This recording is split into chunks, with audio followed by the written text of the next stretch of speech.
Shalom peuple de Dieu, nous voici dans notre moment à la voix d'Ouranos, un moment d'édification, un moment d'enseignement, un moment d'impact où nous passons chaque vendredi dans la présence de l'Éternel.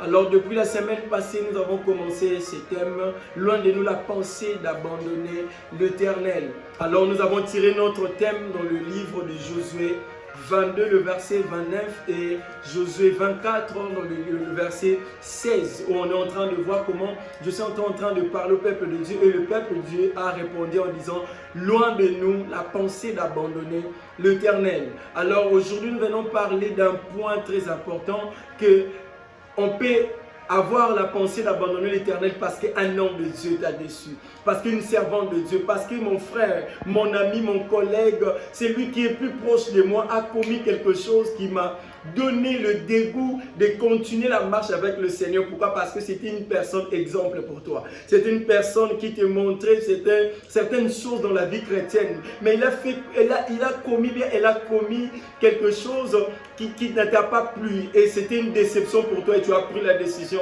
d'abandonner la marche avec le Seigneur. Alors aujourd'hui, l'Éternel m'a dit de dire à cette catégorie de personnes que ce n'est pas la raison d'abandonner l'Éternel parce qu'un homme t'a déçu. Parce qu'un homme s'est arrêté quelque part. Alors aujourd'hui, je viens te dire que la foi est personnelle, le salut est individuel. Alors n'attache pas ta foi à une personne, n'attache pas ta foi à ton père spirituel, mais attache ta foi en Jésus-Christ. Pourquoi? Parce que ta vie est attachée à Dieu. Ta vie est attachée à l'Éternel. Mon frère, ma soeur, aujourd'hui je viens dire à une personne cette pensée. Soumets ta décision à l'Éternel et l'Éternel le transformera à un rendez-vous de gloire. À tout moment que tu es déçu auprès des hommes, prends cette déception-là, attache-les à l'Éternel, donne-les à l'Éternel, soumets-les à l'Éternel et à tout moment Dieu changera cette déception-là à un rendez-vous de gloire. Je donne un exemple simple et facile. Sarah a donné Agar en femme comme à Abraham pour que Abraham puisse avoir un enfant. Mais après que Agar tomba enceinte, la Bible dit Agar commençait à regarder Sarah d'un œil différent qu'avant. Laisse-moi te dire, Agar a déçu Sarah de ce qu'elle avait fait.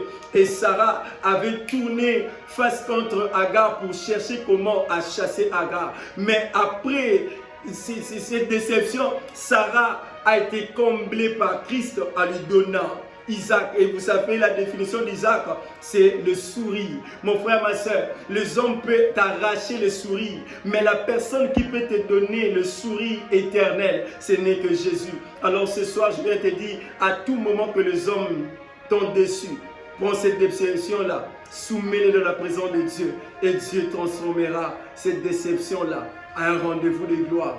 Alors, n'abandonne pas l'Éternel parce que les hommes t'ont déçu, mais attache ta foi en Dieu et en Jésus-Christ.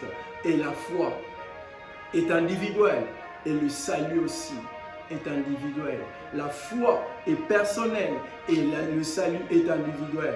Que l'Éternel te bénisse.